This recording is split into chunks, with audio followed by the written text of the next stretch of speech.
Já estamos a gravar. Boa tarde a todos, mais uma vez. Bem-vindos ao nosso webinar.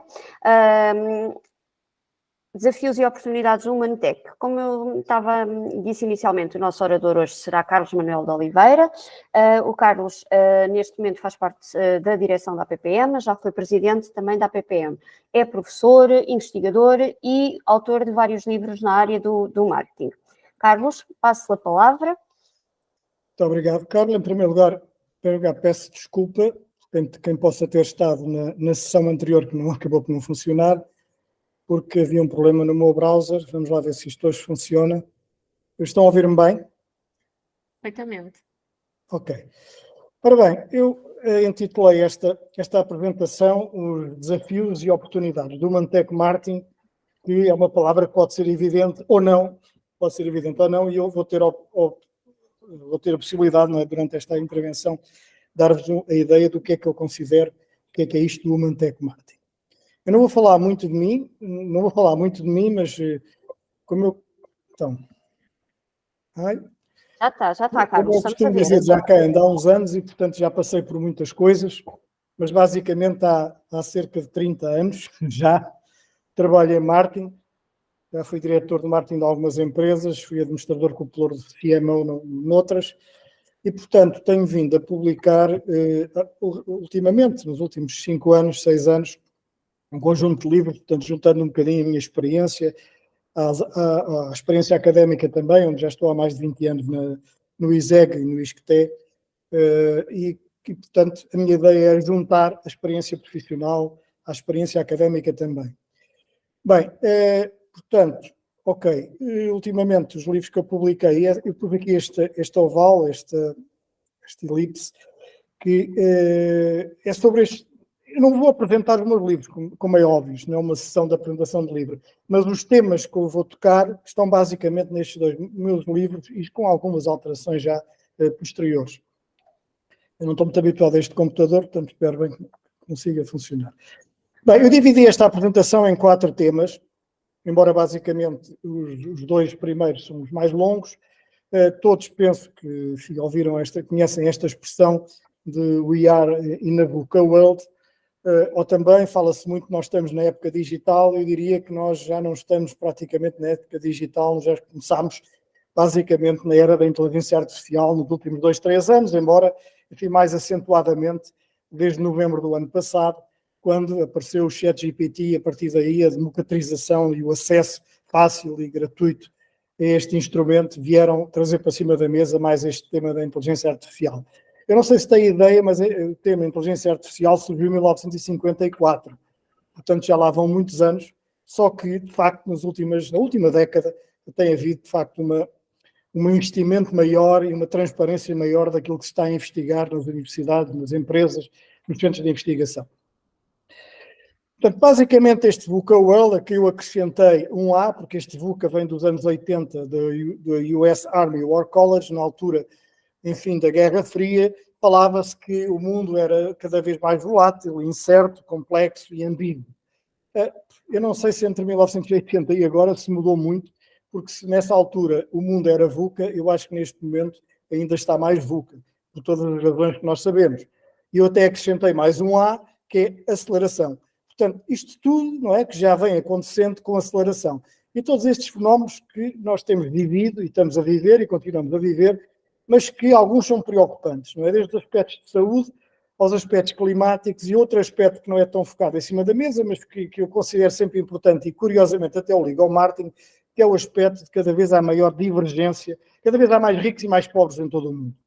E, portanto, a economia de mercado tem a obrigação de resolver este assunto que não conseguiu ainda resolver. E eu, para mim, é dos temas que estão em cima da mesa, é tão importante como o clima, porque se nós dermos cabo do mundo, com essa expressão, morremos, mas também se não tivermos dinheiro para viver, morremos na mesma. Portanto, acho que há aqui um conjunto complexo de situações que deveriam ser prioridades dos políticos e que às vezes parece que não são. Ok, portanto, tudo isto tem impacto a nível da gestão e do marketing, das economias, e é por isso que estamos aqui a falar. E o que é curioso é que isto hoje começa a não ser muito fácil perceber o que é ficção científica e o que é que não é. É evidente que já passaram várias décadas, mas aquilo que em 1968 era ficção científica, hoje em dia já não é. e aquilo que se calhar é ficção num determinado país ou numa determinada empresa, para outras já não é também. E, portanto, esta minha apresentação vai focar-se fundamentalmente nesta década. Na década de 20, algumas destas coisas que eu vou aqui a falar já estão em funcionamento, já existem, algumas empresas já têm, alguns países estão mais avançados, como sabemos, nestas áreas da tecnologia, para não falar, mas enfim, a China, os Estados Unidos, a Alemanha, a Suécia, entre outros. Mas basicamente, portanto, aqui eu vou falar do futuro, mas que na realidade é um futuro que basicamente já é presente em alguns casos. Ora bem, eu considero que há 10 desafios principais, enfim, a nível do marketing e da gestão, na década em que nós vivemos.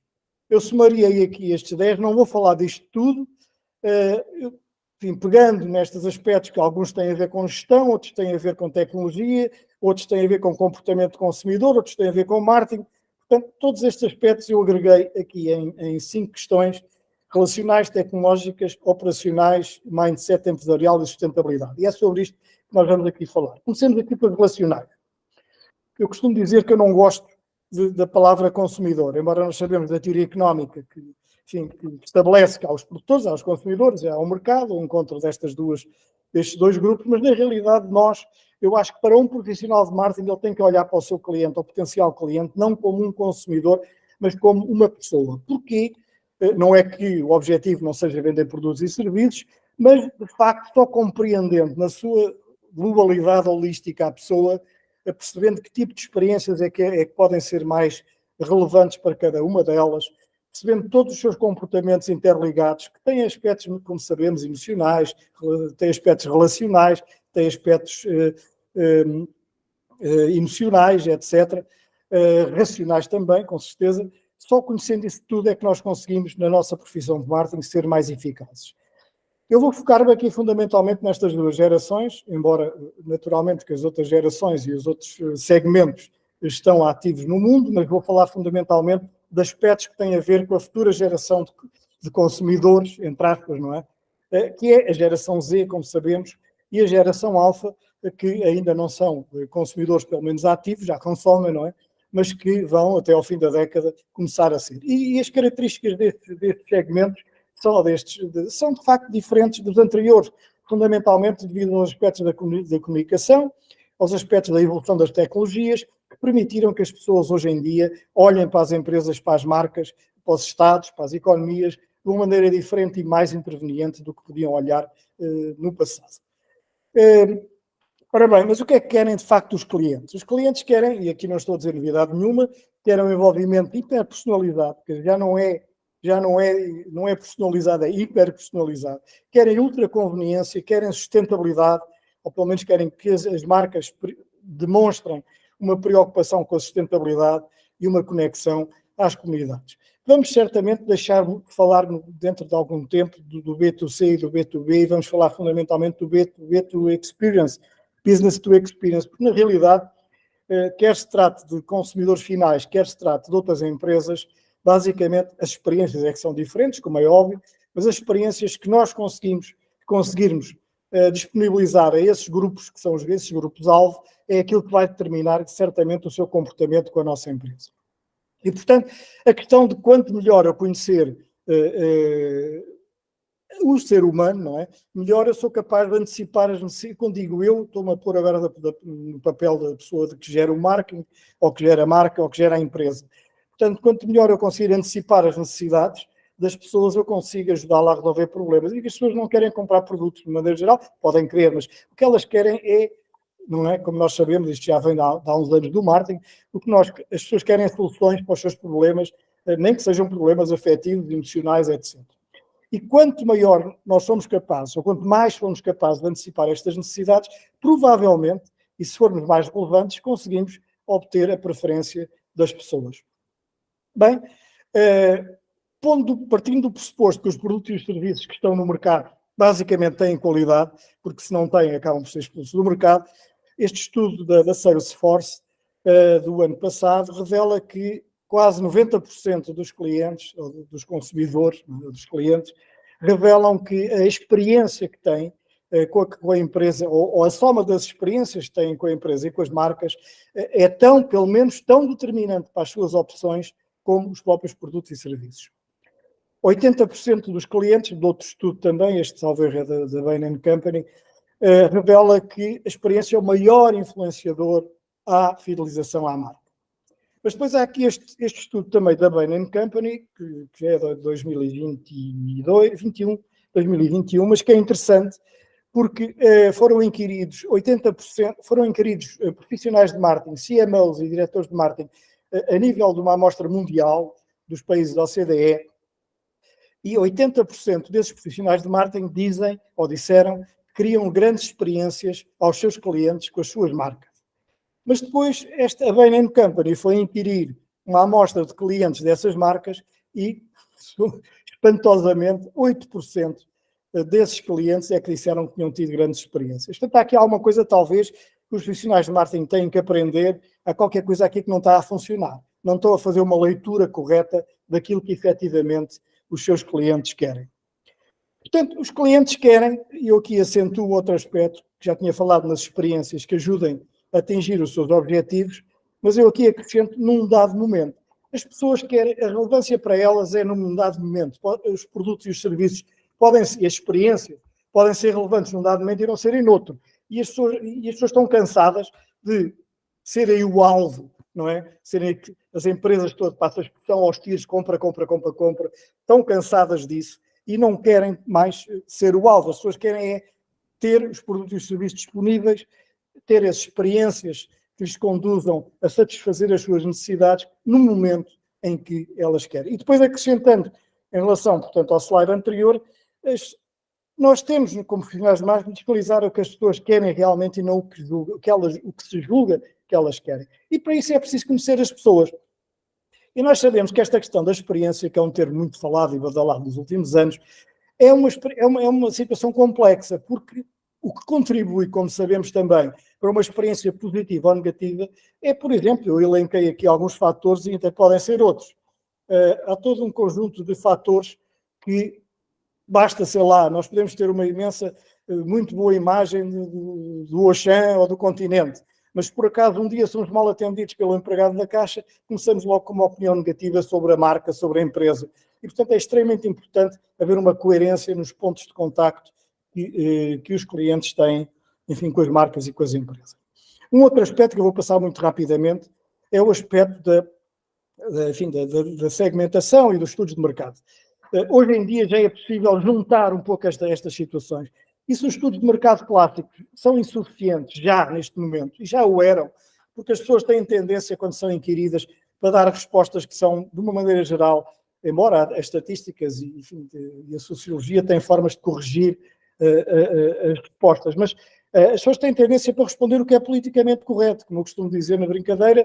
Se nós perguntarmos a um embriagado se ele bebeu, ele diz que não. Portanto, as pessoas têm tendência a responder aquilo que acham que deve ser. Outro exemplo é o facto da sustentabilidade. As pessoas todas, sei lá, quase 100% das pessoas dizem que se preocupam com o meio ambiente e com a sustentabilidade e com os produtos orgânicos, mas depois não são 90% das pessoas que compram produtos orgânicos. Está bem, por causa do preço, por causa de outras coisas, mas é preciso perceber bem, de facto, o que é que as pessoas querem, e para isso há muitas técnicas que, o ponto aqui, eu não vou falar delas, o ponto aqui é que é necessário juntar as várias técnicas para conhecer o melhor possível aquele que está do outro lado. E, portanto, como costumamos dizer, e quando começou, digamos que o digital, estes aspectos começaram a ter mais importância, porque é possível acompanhar, não é, o percurso, digamos que o cliente, não é possível acompanhá-lo ao longo da sua relação, e, portanto, é necessário analisar todas estas interações, e, portanto, e lá vem o velho que já é velho, enfim, funil de marketing ou funil de vendas, que eu não gosto muito, mas porque as pessoas não atravessam necessariamente todas estas fases, mas o que é importante é, do ponto de vista concepcional, ter isto automaticamente, enfim, nos nossos, hoje em dia, nas várias soluções que existem de digital e de inteligência artificial, para permitir disputar automaticamente ações que estejam de acordo com o comportamento do cliente ou do potencial cliente em cada momento da sua relação. Portanto, não vou falar também mais em detalhe em relação a isto. O aspecto da tecnologia, aspectos tecnológicos. Bem, isto é impossível hoje em dia. O marketing já foi fácil, se calhar no passado. Eu não digo que as pessoas de marketing têm que ser tecnólogos ou têm que ser engenheiros, têm que ser engenheiros de sistemas, mas têm que pelo menos perceber que há todo um conjunto que nunca mais acaba, e só elenquei se calhar aqui alguns, daqueles aspectos que já estão a ter ou vão ter no próximo futuro impacto em tudo o que é a sociedade e particularmente também no que é marketing.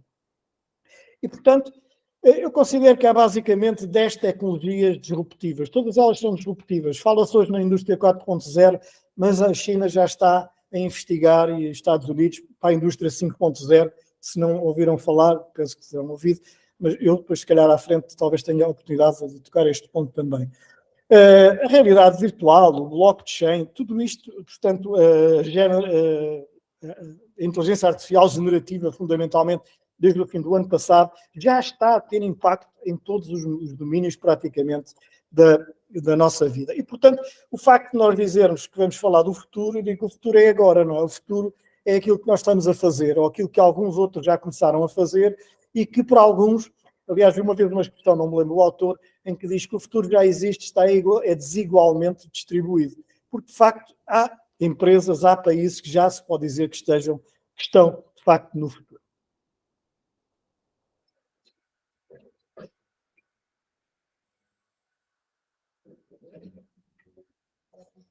Estão a ouvir alguma coisa ou estão só a ver?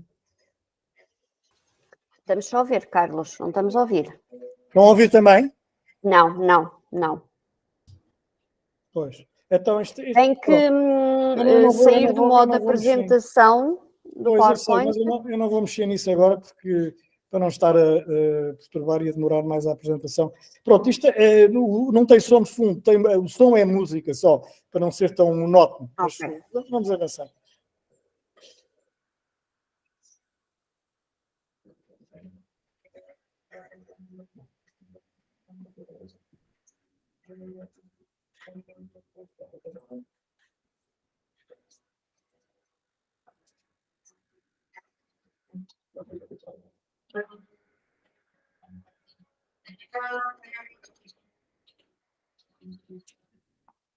Então, estou com azar. Não?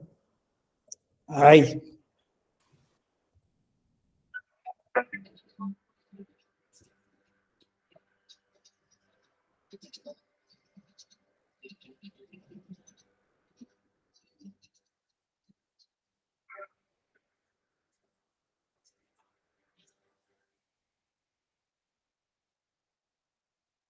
Se fica um bocadinho mais monótono sem som, mas pronto.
Bem, vamos avançar. Eu tenho pena não ter, pelo menos, Oh, Carlos, não sei se quer colocar no chat o link do vídeo para depois quem quiser ver por com acaso, eu mais ainda não calma. tenho em lado nenhum. Eu não tenho em lado nenhum, porque este vídeo fui eu que fiz. Eu ainda não fiz o upload para a minha página. Eu depois posso enviar. Não fiz o upload ainda para o Tá YouTube, bem. mas depois envio. Isto é curioso, porque este vídeo eu fiz há 6 meses e desde aí já tive que alterar sei lá quantas vezes, porque estas coisas acabam por mudar de um dia para o outro tão rapidamente. As datas não são muito importantes, a questão aqui. Não são muito importantes, mas o que é mais importante é de facto a sequência destas várias coisas e a rapidez com que estas coisas estão a aparecer. Bem, ok. Um outro aspecto daqueles 10 pontos que eu alinhei, que eu alinhavei, é o aspecto da Big Data. Hoje em dia fala-se muito em Big Data, Big Data, Big Data. É evidente que é importantíssima. A cloud, a captação não é possível hoje em dia imaginar a gestão de marketing sem termos uma gestão e uma análise dos dados.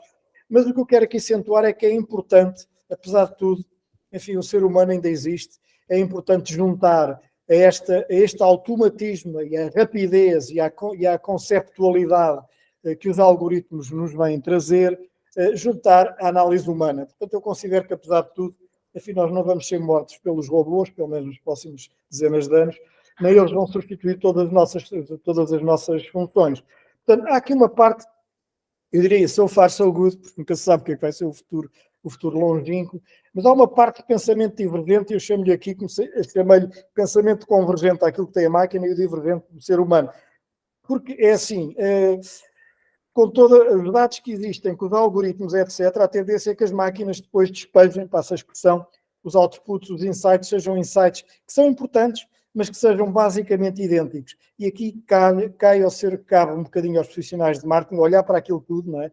Olhar para o output da máquina e ter a capacidade, com algumas características que alguns de nós, ou que todos nós, em princípio, temos, e então daí tirar os insights. É um bocadinho somar o Big Data ao Small Data e digamos que acentuar o aspecto humano nesta análise.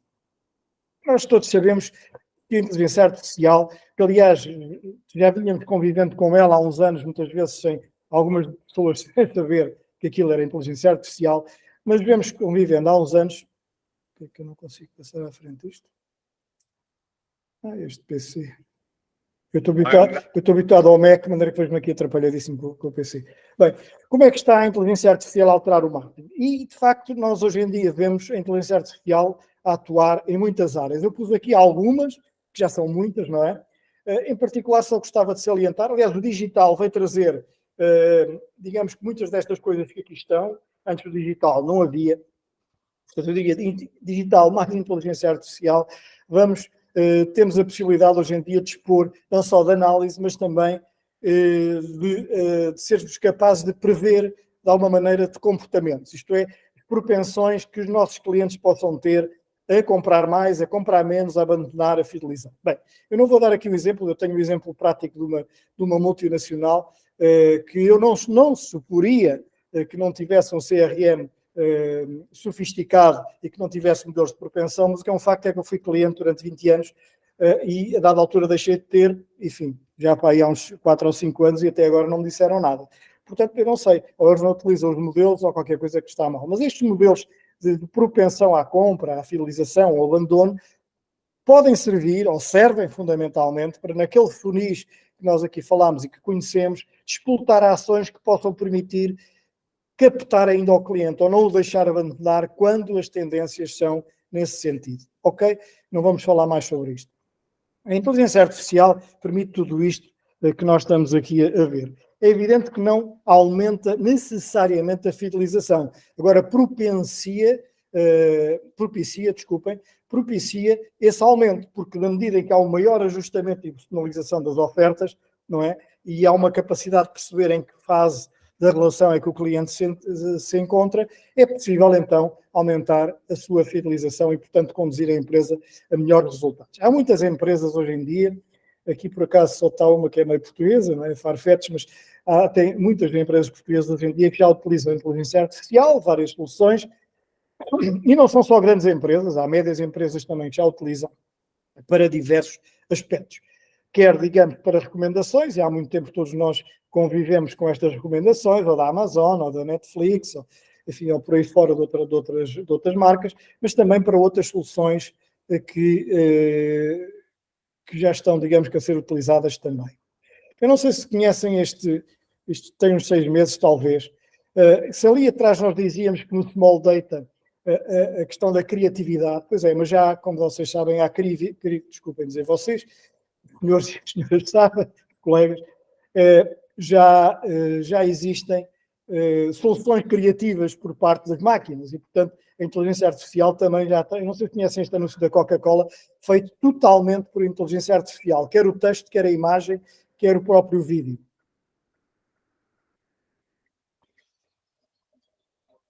Aqui também não ouvem a música, mas também a música aqui não é importante. Ou diria um criativo, é importante a música, senão não estava lá. Mas de qualquer maneira...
Eu acho que depois deste anúncio e de outros que já apareceram, não podemos dizer que a criatividade é só humana. Portanto, a máquina, a inteligência artificial já consegue, digamos, ter uma... Não consegue ainda ser emotiva, não consegue dominar a ética, a relação, etc., a sensibilidade, a relação com as pessoas, mas, pelo menos do ponto de vista da criatividade, já existe. Ok. Passar à frente isto aqui. Desculpa interromper, coloquei o link para o vídeo, está bem? Está no chat, quem quiser depois ver com calma. Está bem. Ok, obrigado. E, portanto, eu sou um bocadinho daquela... Hoje em dia as opiniões começam a divergir, mas eu considero que a inteligência artificial vai dar mais poder às pessoas, não é? É nesse sentido passa o pleonasmo, que tem sentido haver o desenvolvimento dessas tecnologias. De facto, os consumidores, as pessoas, os profissionais de marketing, os cidadãos, vão ter maiores capacidades do que tinham anteriormente. Antes de aparecer o automóvel era uma coisa diferente, antes de aparecer a roda também, e, portanto, o que se verifica ao longo do tempo é que a tecnologia tem evoluído no sentido de aumentar as capacidades e a satisfação das pessoas. Há aspectos negativos, certamente, mas, enfim, desses não vamos agora aqui falar. Ora bem, aspectos aqui, rapidamente, tenho que passar aqui à frente um bocado. Pois é, a inteligência artificial tem impactos sobre todas estas áreas do marketing. Tem impactos sobre o planeamento, tem impactos sobre a gestão do mix, tem impactos sobre a própria relação e a comunicação com o cliente. Ok? Um aspecto que eu gostava aqui de salientar dentro do aspecto do mix de marketing é o aspecto dos 4 Ps, dos tão famosos 4 Ps ou 7 Ps, ou não sei quantos Ps que têm havido ao longo da história. O que é um facto é que eu acho interessante o que é que os 4 Es? Os 4 Es é digamos, a concepção do mix de marketing na perspectiva experiencial. Isto é, já não olhamos só para qual é o melhor produto, o melhor preço, a melhor forma de distribuição, a melhor forma de comunicação, que tinham sentido antes de haver o digital e a inteligência artificial.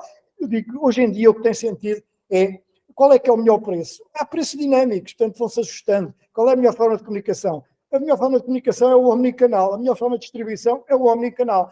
Portanto, na realidade, tudo isto, a oferta, o marketing mix, a proposta de valor, tudo isto sinónimos, como sabem, têm que ser concebidos numa ótica experiencial e numa ótica, não é à partida que é concebido o pacote e depois é vendido. É numa ótica experiencial ao longo do tempo da relação com o cliente. É evidente que há produtos que têm que ser fabricados fisicamente e eles podem não ser ajustáveis a cada cliente, mas tudo o resto digamos, pode ser feito numa ótica perfeitamente experiencial.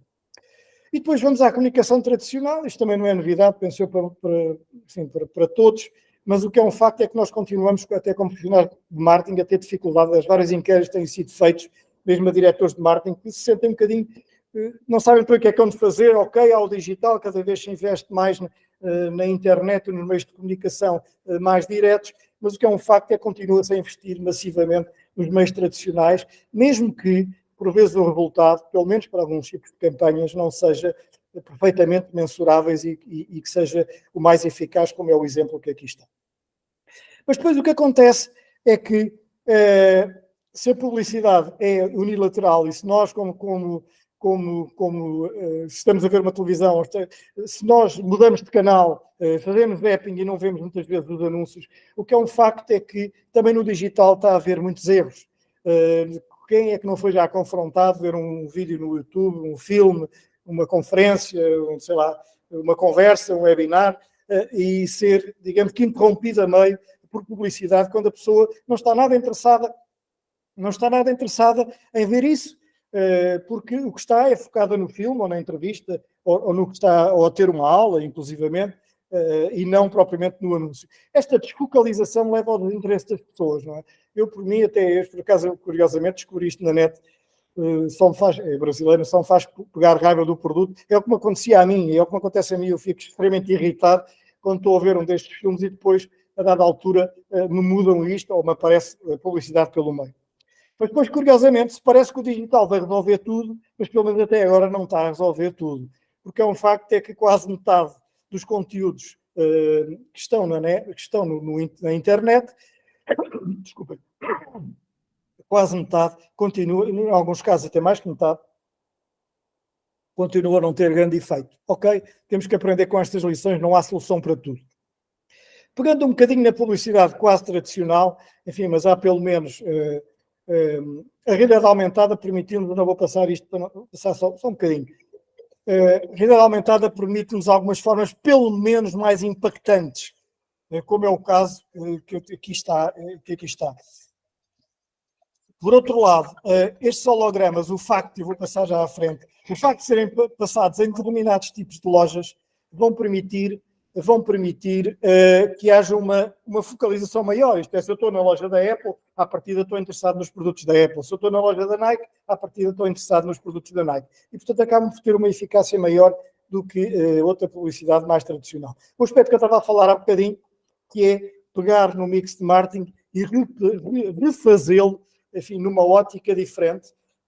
Não sou o autor destes 4 E's, este senhor que está aqui em baixo, mas que eu adiro e parece-me importante, que é olhar para o mix de marketing na perspectiva experiencial e ver como é que eu construo cada um destes 4 P's ou ex-4 P's numa ótica experiencial e numa ótica que seja mais eficaz na relação com o meu cliente. Ok? Portanto, em suma, é necessário termos um planeamento dinâmico e não estático. Eu não falei aqui do planeamento, mas pronto, hoje em dia é possível ter um planeamento, digamos, dinâmico e mais em cima do acontecimento, ter uma proposta de valor com base na experiência, ter uma relação personalizada com o cliente e uma comunicação cada vez mais impactante, envolvente e relevante. Vamos ao aspecto que é dos mais importantes para mim e que são por vezes difíceis de alterar fundamentalmente nas pequenas e médias empresas, que é aquilo que se convencionou chamar por mindset empresarial. É evidente que nas empresas não vale a pena falar em inteligência artificial, em digital, em transformação digital, se não houver desculpe, se não houver de parte que está no topo da empresa uma leitura do mercado numa perspectiva evolutiva, isto é, se não olhar para o mercado numa perspectiva que o cliente deve estar no centro das atuações. É curioso que desde os anos 60 ou antes, o marketing já dizia que o cliente está no centro, ou o consumidor, não é? O consumidor está no centro das políticas de marketing. O que acontece é que muitas empresas, isto não acontece exatamente. Elas até podem dizer que sim, mas há muitas empresas, e não vou falar aqui de exemplos, mas há exemplos que não é exatamente assim. E, portanto, há uma preocupação também cada vez maior e necessária com os stakeholders, não é só com o bottom line, não é só com o lucro da empresa. É evidente que o lucro é importante para quem investe, enfim, para os acionistas, para os sócios, mas é importante também que a empresa desempenhe o papel social para o qual a sociedade não deixaria estar se não facultasse uma série e se inclusive ela não contribuísse para alguns aspectos negativos. Portanto, a empresa tem que ter um papel social que já vem desde sempre, o papel social da empresa, mas que nem sempre é praticado. Estes aspectos são aspectos, do lado direito temos aqui o que deve ser, não é? E do lado esquerdo aquilo que basicamente era o passado. Mas vamos avançar porque não tenho assim muito tempo. E depois temos o aspecto do one-to-one. Falava-se no marketing do one-to-one, no marketing relacional, etc. Hoje em dia já nem se fala nisso, porque praticamente todo o marketing é relacional, ele tem que ser relacional, portanto passou a ser um dado da questão, mas hoje em dia começa a pôr-se em cima da mesa, pelo menos eu considero que é o one-to-moment que é importante. Não é só já a personalização, mas é, como eu falei há bocadinho, a hiperpersonalização, o ceder às pessoas no momento em que elas necessitam.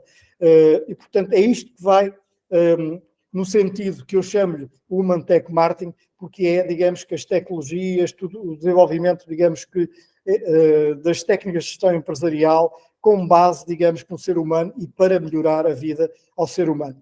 E, portanto, é a conjugação destes diversos fatores, na minha perspectiva, que vai permitir que o cliente faça o uau. O uau porquê? Porque fica surpreendido positivamente, eventualmente fica surpreendido, porque a empresa, a marca, preocupa-se com ela, preocupa-se com o ambiente, personaliza as suas ofertas e consegue, portanto, satisfazer as suas necessidades e interesses.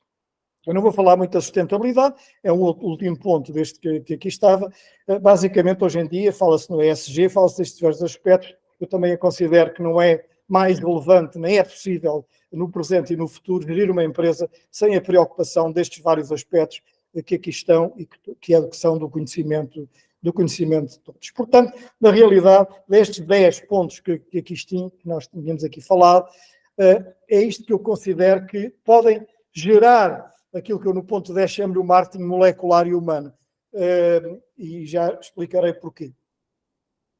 Portanto, a evolução do marketing, aliás, o professor Kotler chama-lhe o marketing 5.0, eu por acaso tinha publicado este livro antes e tinha falado, não num marketing 5.0, que não é exatamente a mesma coisa que está aqui, mas num marketing que eu chamo Human Tech, em que a tecnologia tem empurrado, digamos, com o marketing para centralizar as ofertas, para conduzir a melhores resultados às empresas e conduzir a melhor satisfação das empresas. E, portanto, ele é molecular porque olha para a pessoa como uma molécula num conjunto de um ecossistema em que ela está envolvida, não é? É humano, porque humano, toda a gente sabe o que é, mas eu chamo-lhe molecular porque, de facto, olhando para a pessoa como um ser vivo e humano, que é uma molécula, no fim de contas, se fizermos figurativamente, não é? Se olharmos para a pessoa como uma molécula da sociedade em que está inserida. E tudo isto é importante para podermos ter um marketing mais personalizado.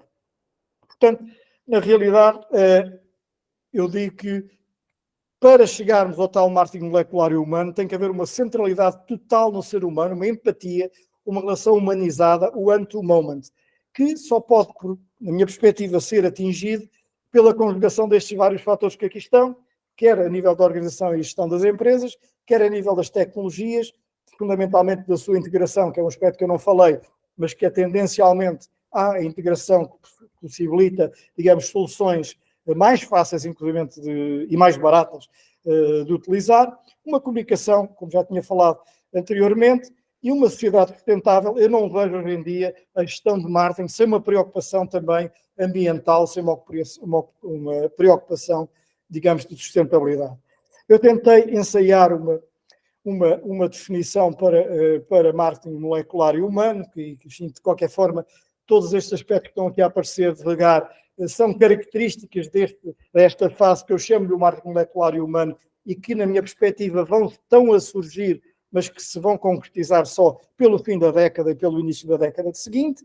Enfim, que é um novo marketing que é possível pela conjugação do aspecto das tecnologias, do novo mindset empresarial, da possibilidade total de personalização, da criação de experiências online, digamos que eu chamo-lhe on-life, que é o juntar o on-life, o online e o offline, portanto, experiências on-life imersivas que possam, essas sim, exceder as expectativas de relacionamento dos clientes. E, portanto, para isto acontecer, é necessário que o desenvolvimento da tecnologia, o desenvolvimento da inteligência artificial, seja inspirado cada vez mais falámos em computação neuromórfica, portanto, centrados, digamos que na pessoa, para aumentar, amplificar as suas capacidades, substituindo algumas tarefas, mas não substituir completamente as pessoas, de forma a que, claro, de forma transparente, respeitadora da privacidade, não falei aqui no aspecto da ética, mas é um aspecto que eu estou convencido que vai estar muito em cima da mesa no ano que vem, o aspecto da ética da inteligência artificial, portanto, respeitadora da privacidade e da ética da sociedade.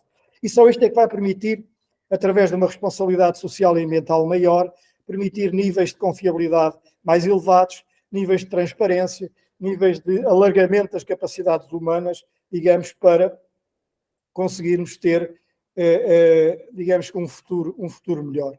E depois, a partir daí tudo é possível.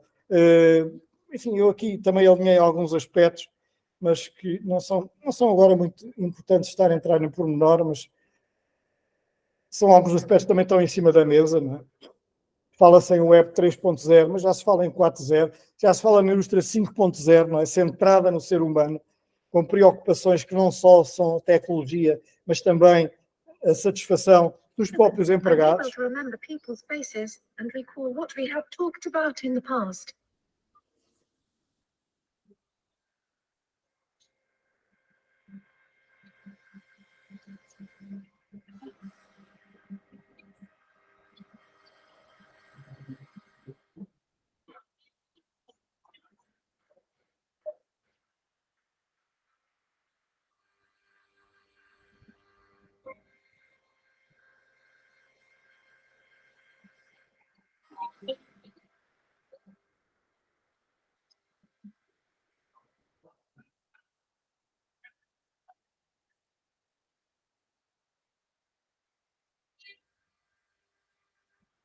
Bem, vocês não ouviram, porque não ouviram a música, eu tinha posto como música de fundo a banda original do 2001 Odisseia no Espaço, que enfim, neste momento já foi feito na década de 60, mas tem algum sentido esta relação entre aquilo que é o presente e o que é o futuro.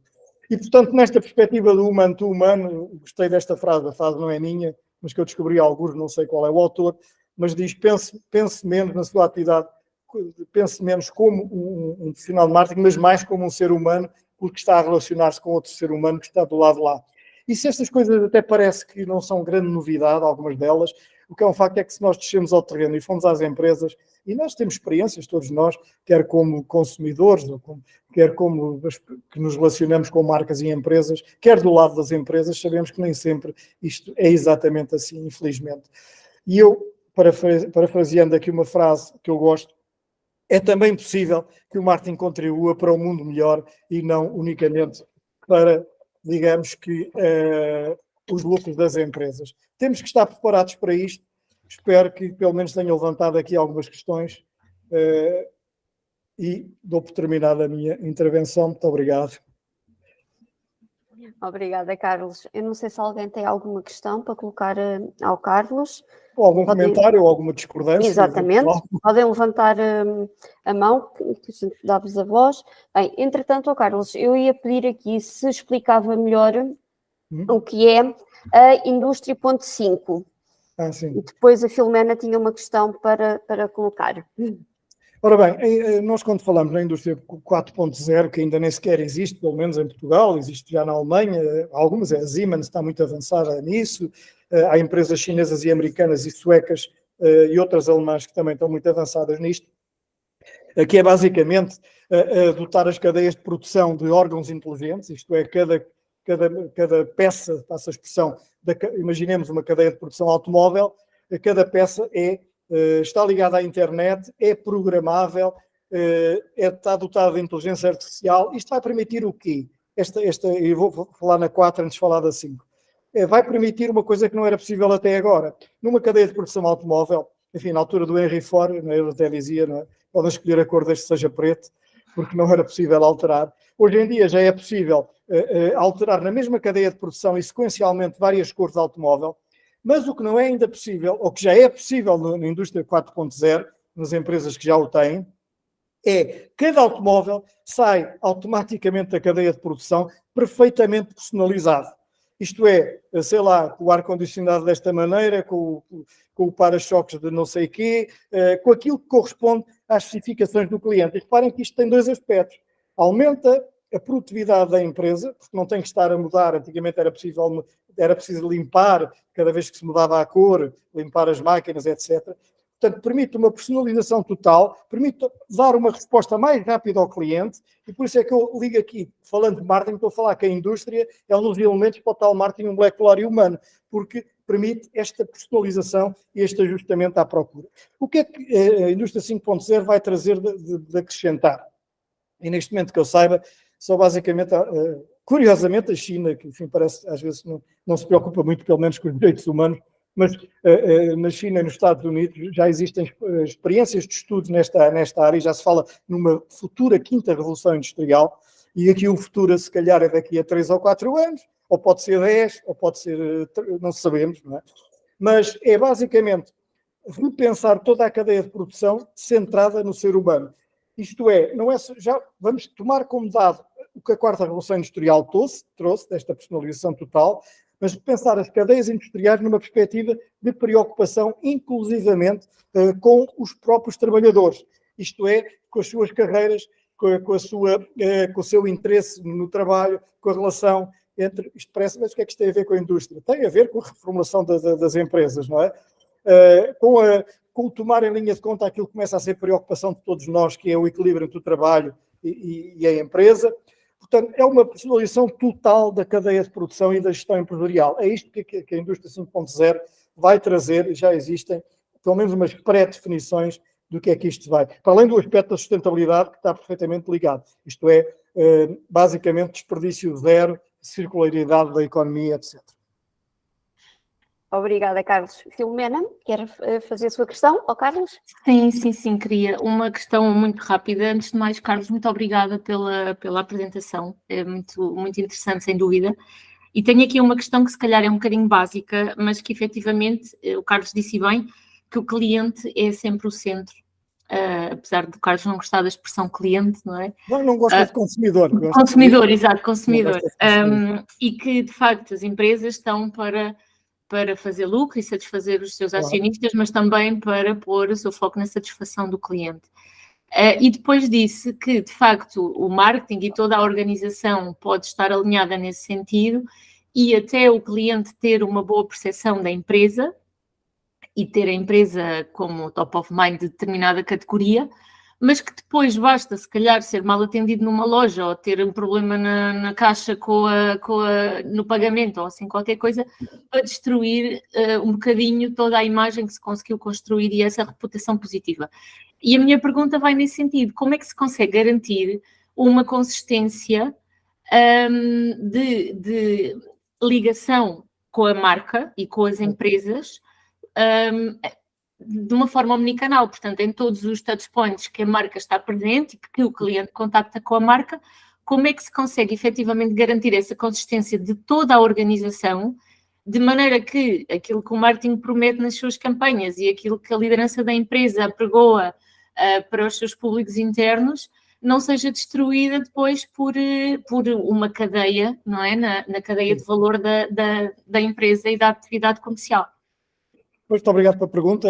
Isso é extremamente importante, até porque não há uma resposta 100%. Ou, por outras palavras, não se pode garantir, na minha perspectiva, 100%. Mas há aspectos organizativos, eu já falo neles, há aspectos organizativos, há aspectos comportamentais e há aspectos de relação com o cliente. No que diz respeito aos aspectos organizativos, a estrutura, fundamentalmente, das grandes empresas, e eu não falei nesse aspecto também por uma questão de tempo, que é um dos temas que eu também tenho no meu livro, que é as grandes empresas, como sabemos, têm estruturas muito pesadas, estruturas hierárquicas e organizativas muito pesadas.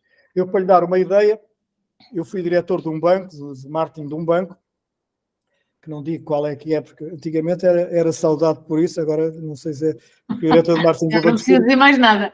Diretor de marketing do Banco Espírito Santo. Eu até costumo dizer na brincadeira que por isso é que aquilo acabou, mas não, mas numa altura em que o banco de facto tinha um poder grande, não é? E funcionava eticamente, julgava-se, não é? Pelo menos eu achava que sim.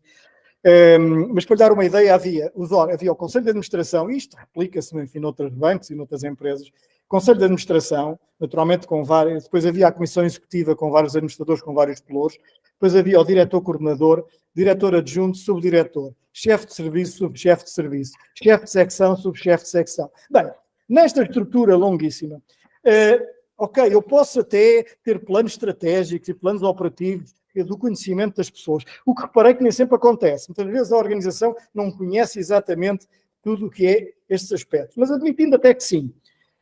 O que é um facto é que depois por exemplo, o Banco Espírito Santo tinha 18 diretores coordenadores, isto é, 18 diretores centrais. O que é que acontece? A dada altura, não é? Claro que há um plano, como é que eu dizer? Há um plano estratégico e há plano operacional. Mas à altura, no dia-a-dia, cada diretor e cada unidade orgânica está preocupado em maximizar os seus resultados e a sua unidade. E às tantas, perto, o cliente está ali no fim daquela coisa toda, daquela cadeia que nunca mais acaba. E, aliás, era comum que nós íamos, por exemplo, aos bancos, para nos resolver um assunto, tínhamos que falar com o senhor A, com o senhor B, depois, isto é com os serviços centrais. Mas o que é que o cliente tem a ver com os serviços centrais? Não tem nada a ver, tem que haver uma pessoa que resolva os problemas. Bem, portanto, o aspecto organizativo tem sido ultrapassado, em alguns casos, com a criação de grupos interdisciplinares. Isto é, organizar empresas por projetos, não quer dizer que se destrua a orgânica toda, mas para projetos fundamentais em que o cliente está no centro, organizar esses processos. Como eu costumava dizer quando estava no banco, é assim, nós temos que chegar à porta do banco, o cliente chega à porta do banco. Isto eu digo do banco, mas pode ser verdade, é verdade para outras organizações. Eu estou na porta e assim, como é que esta organização tem que estar, repito, organizada, de forma a que eu diminua as fricções na relação, resolva rapidamente os problemas, tenha um único interlocutor. E isto tem um impacto profundo na organização empresarial. Porque uma coisa é ter a organização por funções, que tradicionalmente, já do tempo daqui da segunda revolução industrial, surgiu, as coisas estão organizadas por funções. E essas funções acabam por ser paralelas e têm, por vezes, o ser paralelas não conduzem a um resultado, digamos que, idêntico. E, portanto, a criação de grupos interdisciplinares, do ponto de vista organizativo, é o que existe. Depois há outro aspecto, que é o aspecto da comunicação interna. Eu, por exemplo, quando cheguei ao banco, ia ter com um gestor, eu era diretor de marketing, ou fui na altura, que me dizia assim, um diretor de balcão, um gerente de balcão, que me dizia, eu às vezes conheço, mas isto, enfim, desejavelmente isto foi antes de eu chegar. Não convém dizer que seja antes de eu chegar.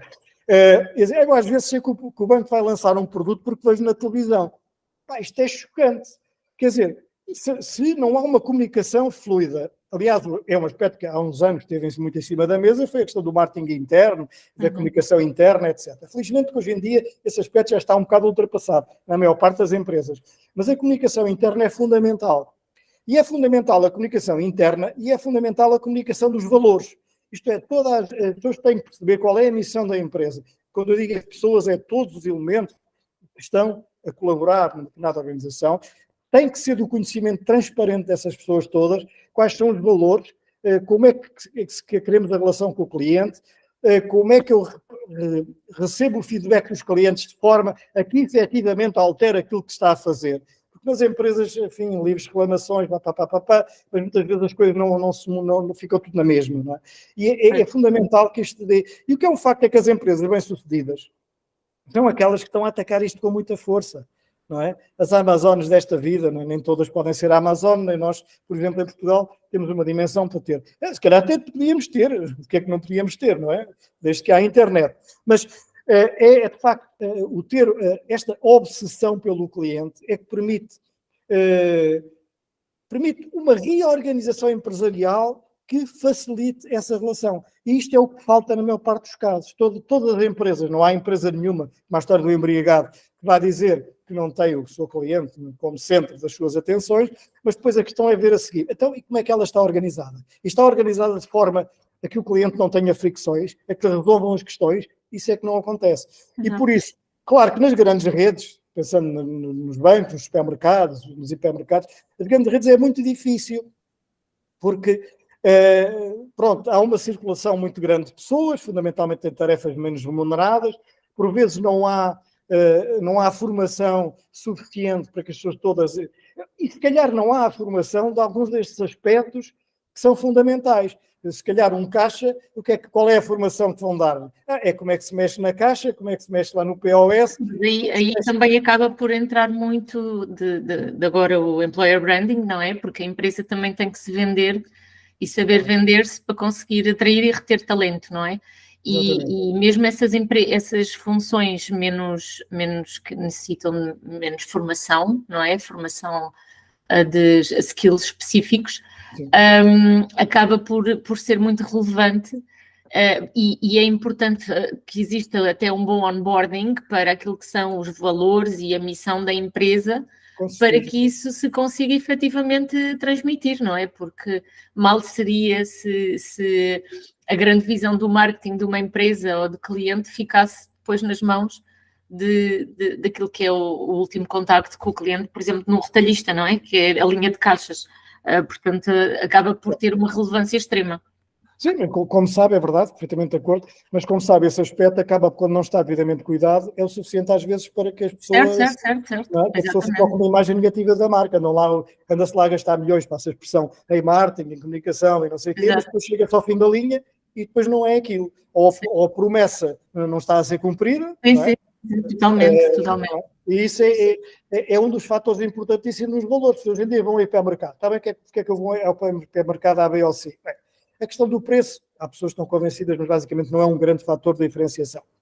Claro. Embora hoje quase todos dizem que são o mais barato do mercado, enfim, há uns realmente que são, outros não são, ou são às vezes e depois no mês a seguir já não são.